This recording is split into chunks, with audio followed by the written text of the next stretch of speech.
জামাই বাবাজি, এত বড় একটা বোয়াল মাছ তুমি আমার বাড়িতে নিয়ে আসছো? ওই ছোট লোকের বাচ্চা, তোর কত বড় সাহস! তুই আমার বাড়িতে এসে আমার পা ছুঁয়ে সালাম করছিস? এই দারোয়ান তোদেরকে গেটে আটকায় নাই? তুই যেদিন আমার বাড়ি থেকে ওর হাত ধরে বের হয়ে গেছিস, সেদিন থেকেই তুই আমার মন থেকে উঠে গেছিস। আর আজকে তুই এই ছোট লোকের বাচ্চাকে নিয়ে আমার বাড়িতে এসেছিস, তাও এই ছোট্ট একটা পাঙ্গাস মাছ আর এই লাউ নিয়ে।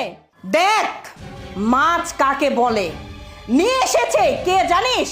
এই যে আমার ছোট জামাই, কোটিপতি ছোট জামাই। যেই রকম কোটিপতির ছেলে, ঠিক সে নিজেও একজন কোটিপতি। কি কি এনেছে জানিস? এই যে বড় বোয়াল মাছ, আস্ত খাসি, হালি হালি মুরগি, ইলিশ মাছ, অনেক কিছু। সেগুলো ভিতরে পাঠিয়ে দিয়েছি। আর তুই একটা পাঙ্গাস মাছ আর লাউ নিয়ে আমার বাড়িতে এসেছিস, আর ওই হাত দিয়ে তুই আমাকে সালাম করছিস? মা, তুমি এসব কি করতেছো? বাসায় ঢুকতে না ঢুকতেই তুমি তোমার মেয়ের সাথে খারাপ ব্যবহার করা শুরু করছো। আবার তুমি আমাদেরকে ধাক্কা মেরে ফালাইও দিলা। এই চুপ! সেই ছোট্টবেলা থেকে দেখছি বাবা মা যদি আমাকে সুন্দর একটা ড্রেস কিনে দেয়, সেইটাতেও ভাগ বসাস।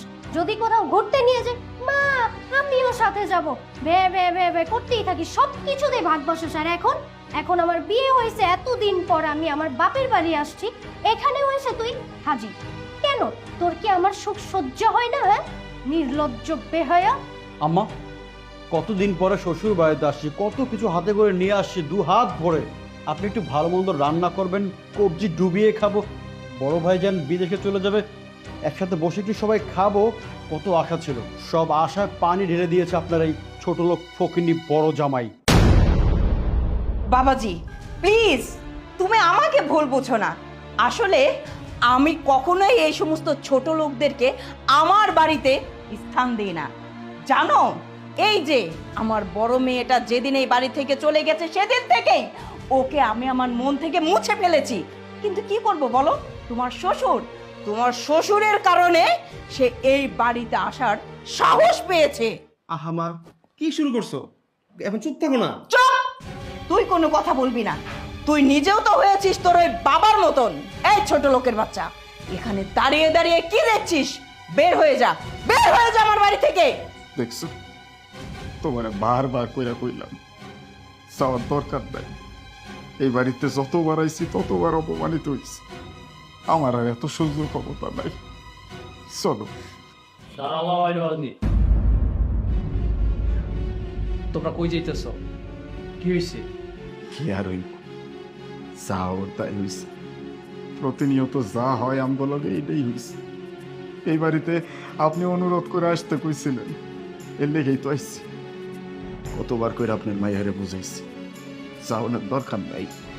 আব্বাই কইছে দরকার পড়লে আব্বারা দাওয়াত করে বাড়িতে নিয়ে এসে তুমি কিছু খাওয়াইও, তারপরেও অপমান হওয়ার জন্য ওই বাড়িতে যাওয়ার কোনো দরকার নাই। আপনার মাই আমারে কইতাছে যে বড় ভাইটা চলে যাইব, ভাইটার চেহারা দেব না, এর লেগে আসছি। আবার পরে যেটা আমি সবসময় পাই এইটাই পেতেছি। আমি গরিব না, চাষা তো। চাষার কি আবার মান সম্মান আছে? তারা সম্মান দেওয়া কথা কারণের তো কোনো দরকার নেই, তাই আর কি এইগুলা পাইতেছি। চল, অনেক হয়েছে। আব্বাজান, আমরা না এই জায়গা থেকে চলে আসি। আজকে আপনাকে একটা এত খুশির দিন, এই খুশির দিনে আমরা এসে মনে হয় আপনাকে খুশিটা একটু লঙ্ঘন করে দিচ্ছি। না, তোমরা কোথাও যাইবা না। এই তোমার কি হয়েছে? হ্যাঁ, তোমার স্বভাব কি বদলাইব না? হ্যাঁ, তুমি কি সব সময় এরকমের করবা? হ্যাঁ, তোমার তো আমি কম বুঝাই নাই। একটা বাড়িতে মেহমান আইছে, আমার ছেলে বিদেশে যাইব, সেই জন্য আমি বড় জামাইরে ফোন দিয়া কইছি, ছোট জামাইরেও আসতে বলছি। আর দুইজন আসার পরে তুমি এই সব কি শুরু করছো? হ্যাঁ, যাই হোক, তোমার যেই টাকার কথা কইছিলাম, তুমি কি জামাইরে কিছু কইছো? না, এই ছোট লোকের বাচ্চার সাথে তো আমি কখনো কথাই বলি নাই, আর কোনোদিন বলবো না। আর আমার ছোট জামাই, তাকে আমার বলতে হবে না, সে কোটিপতির ছেলে, কোটিপতি। আমি জানি সে নিজে পকেটে করে নিয়ে এসেছে। আর পকেটে টাকা না আনলেও কোনো সমস্যা নাই, বাবাজির কার্ড আছে। আমি এখনই বলছি, এর ছোট জামাই আসলে আমি জানি তোমাকে বলার প্রয়োজন হবে না।